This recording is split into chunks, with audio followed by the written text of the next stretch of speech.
Hello friends, આજે આપણે એકદમ રિયલ ટેસ્ટવાળો નેચરલ ગ્વાવા આઈસ્ક્રીમ બનાવીશું, જે બજારમાં મળતા આઈસ્ક્રીમ કરતાં ઘરે સસ્તામાં બની જાય છે.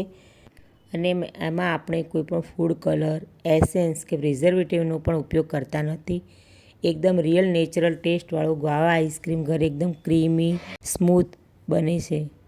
અને જો તમે હું બનાવું એ જ રીતે ફોલો કરીને આઈસ્ક્રીમ બનાવશો તો અંદર બિલકુલ આઈસ ક્રિસ્ટલ પણ નથી બનતા અને બહાર જેવો જ એકદમ નેચરલ ટેસ્ટવાળો ગ્વાવા આઈસ્ક્રીમ બનશે. તો સૌથી પહેલાં એક પેનમાં આપણે 500 ગ્રામ જેટલું દૂધ લઈશું અને થોડું દૂધ બાકી રાખ્યું છે મેં.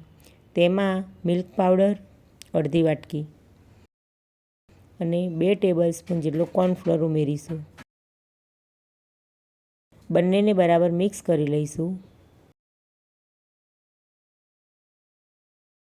બંનેને બરાબર આ રીતે સારી રીતે મિક્સ કરી અને પછી આપણે જે દૂધ ગરમ થવા મૂક્યું હતું તેમાં ઉમેરી દઈશું.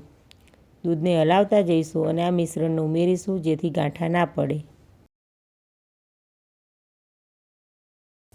અને સતત હલાવતા રહીશું. દૂધને મીડિયમ તાપે આપણે ગરમ થવા દઈશું. ધીરે ધીરે દૂધ જેમ જેમ ગરમ થશે તેમ ઘટ થવા લાગશે. હવે તેમાં અડધી વાટકી જેટલી ખાંડ ઉમેરી દઈશું. આમાં આપણે જામફળનો પલ્પ પણ ઉમેરવાના છીએ એટલે તેમાં પણ સ્વીટનેસ હોય જ છે. એટલે ખાંડ આપણે આમાં અડધી વાટકી જ ઉમેરીશું. ધીરે ધીરે હલાવતા જઈશું. તમે જોઈ શકો છો કે મિશ્રણ એકદમ ઘટ થવા લાગ્યું છે. આ રીતે મિશ્રણ એકદમ ઘટ થઈ જાય એટલે ગેસ બંધ કરી અને મિશ્રણને ઠંડુ થવા દઈશું. મિશ્રણ ઠંડુ થાય ત્યાં સુધી આપણે વ્હીપ ક્રીમ બનાવી લઈશું. વ્હીપ ક્રીમ બનાવવા માટે મેં એક મોટા બાઉલમાં આઈસ ક્યુબ લીધેલા છે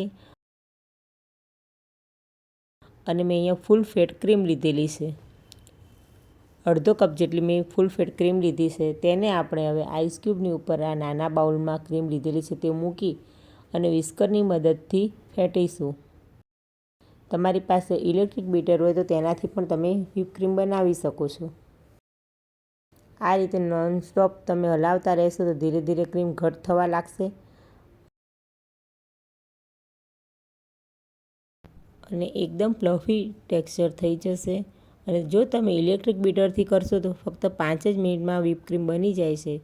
મેં અહીંયા વિસ્કરથી ફેટ્યું તો મને 10 મિનિટ વ્હીપ ક્રીમ બનાવતા થઈ હતી. વ્હીપ ક્રીમ બનાવતી વખતે આ રીતે આઈસ ક્યુબ ઉપર જ વ્હીપ ક્રીમ બનાવી અને વ્હીપ ક્રીમને વધારે પડતી પણ ના ફેંટવી. આ રીતે વચ્ચે વચ્ચે ચેક કરવું અને આ રીતે જો ક્રીમ સ્મૂથ અને એકદમ તમે આ રીતે વિસ્કરની મદદથી આમ ઊંચી કરશો તો જો સ્ટેન્ડિંગ થાય છે તો સમજવું કે વ્હીપ ક્રીમ બની ગઈ છે. વધારે ફેટશો તો ક્રીમ ફાટી જવાનું પણ ચાન્સ રહેશે. હવે મેં અહીંયા 500 ગ્રામ જેટલા પાક્કા જામફળ લીધેલા છે. તેને ધોઈ અને કોરા કરી લીધા છે. તેની છાલ ઉતારી લઈશું. જામફળની આ રીતે છાલ ઉતારી અને પીસ કટ કરી લઈશું. મેં અહીંયા પીસ કટ કરી લીધા છે. હવે એક મિક્સર જારમાં ઉમેરી અને એને ક્રશ કરી લઈશું. આ રીતે જામફળનો પલ્પ તૈયાર કરી લેવો. જામફળનો પલ્પ સરસ તૈયાર થઈ ગયો છે. હવે તેને ગાળી લઈશું જેથી તેમાં દાણાનો ભાગ નીકળી જાય અને આપણને એકદમ સ્મૂથ પલ્પ મળશે, જેથી આપણા આઈસ્ક્રીમનું ટેક્સચર પણ સરસ સ્મૂથ બનશે. એકદમ થીક પલ્પ આપણે તૈયાર કર્યો છે, પાણી નાખ્યા વગર જ. પાણીનો ભાગ નથી એટલે આઈસ ક્રિસ્ટલ પણ નહીં થાય. તમે જોઈ શકો છો કે એકદમ સ્મૂથ સરસ પલ્પ તૈયાર થઈ ગયો છે. અને આપણે જે કસ્ટર્ડ બનાવ્યું હતું તે પણ ઠંડુ થઈ ગયું છે. અને ઠંડુ થયું એટલે હતું એના કરતાં પણ વધારે થીક થઈ ગયું છે. જો તમે જોઈ શકો છો કે આપણે જે ગેસ બંધ કર્યો એના કરતાં પણ અત્યારે કસ્ટર્ડની થિકનેસ વધારે છે. હવે તેમાં આપણે જે વ્હીપ ક્રીમ બનાવી છે તે ઉમેરી દઈશું.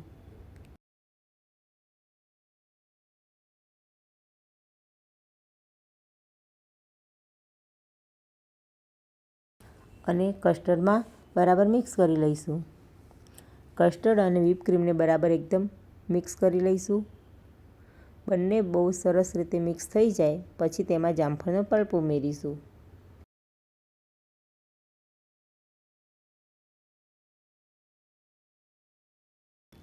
હવે તેમાં જામફળનો પલ્પ ઉમેરી દઈએ. મેં અહીંયા આપણે જે દેશી એકદમ લાલ જામફળ આવે છે તે લીધા છે, તેના પલ્પ બનાવીશું તો આવો એકદમ રેડ કલર આવશે. હવે પલ્પને બરાબર મિક્સ કરી લઈએ.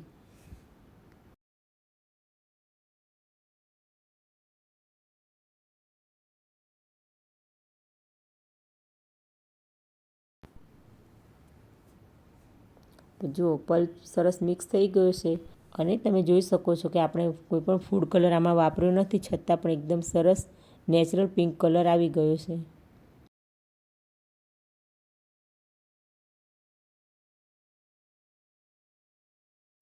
હવે આપણે તેને કન્ટેનરમાં ભરી અને સેટ થવા મૂકીશું. મેં અહીંયા પ્લાસ્ટિકનું આ રીતનું કન્ટેનર મારી પાસે હતું તે લીધેલું છે. તેમાં આ બેટરને પોર કરી દઈશું.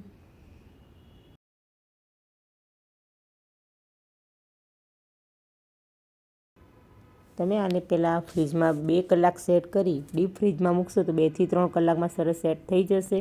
પછી એને ફરી ચર્ન કરી લેવું અને ફરી ચર્ન કર્યા પછી અને ફરી પાછું 7 થી 8 કલાક ડીપ ફ્રીજમાં મૂકી દેવું તો આઈસ્ક્રીમ સરસ સેટ થઈને તૈયાર થઈ જશે. મેં અહીંયા ડીપ ફ્રીજમાં 3 કલાક માટે મૂક્યો હતો તો આ રીતે પહેલી વારમાં સરસ સેટ થઈ ગયો છે. અત્યારે જુઓ સરસ સેટ થઈને આઈસ્ક્રીમ તૈયાર છે. તમે અત્યારે પણ સર્વ કરી શકો છો અથવા જો તમારી પાસે ટાઈમ હોય તો ફરી ચર્ન કરી લેવો. ફરી ચર્ન કરીને આપણે સેટ કરીને આઈસ્ક્રીમ સર્વ કરીશું તો આના કરતાં પણ વધારે સ્મૂથ ટેક્સચર મળશે. તો આ રીતે પહેલાં આઈસ્ક્રીમને આપણે બ્રેક કરી મિક્સર જારમાં ચર્ન કરી લઈશું.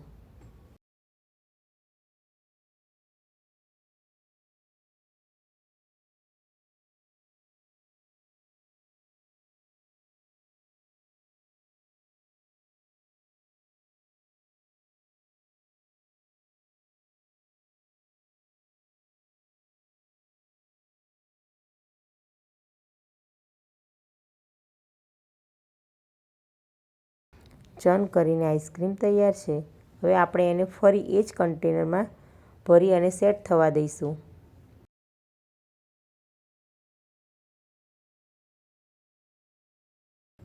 ફરી આપણે ડીપ ફ્રીજમાં 7 થી 8 કલાક માટે મૂકી દઈશું એટલે સરસ સેટ થઈ જશે. મેં અહીંયા ડીપ ફ્રીજમાં 7 કલાક મૂક્યો હતો. આઈસ્ક્રીમ સરસ સેટ થઈ ગયો છે. તમે જોઈ શકો છો એકદમ સરસ આઈસ્ક્રીમ સેટ થઈ અને તૈયાર છે. હવે આપણે તેને સર્વ કરીશું.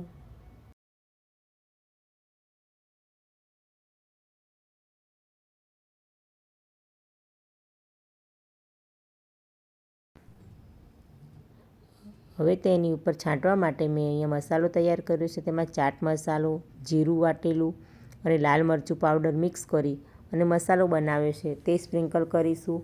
આ મસાલો છાંટીને ખાવાથી ગવા આઈસ્ક્રીમનો ટેસ્ટ બહુ જ સરસ લાગે છે. તો તૈયાર છે રિયલ ટેસ્ટ સાથે નેચરલ ગવા આઈસ્ક્રીમ, જે બજાર કરતાં સસ્તું બને છે. જામફળના ફાયદા તો આપણે સૌ જાણતા જ હોઈએ છીએ કે જામફળના અઢળક ફાયદા છે. તેમાં ઘણા બધા વિટામિન્સ પણ રહેલા છે અને એમાંય જો આ રીતે આઈસ્ક્રીમ બનાવીને આપીશું તો બધાને ગમશે. તો એકવાર આ રીતે ગવા આઈસ્ક્રીમ બનાવીને જરૂરથી ટ્રાય કરજો. અમારી ચેનલને લાઇક અને સબસ્ક્રાઈબ કરજો. બેલ આઇકન દબાવવાનું ભૂલતા નહીં અને કોમેન્ટ કરી જરૂર જણાવજો કે તમને ગવા આઈસ્ક્રીમ કેવો લાગ્યો.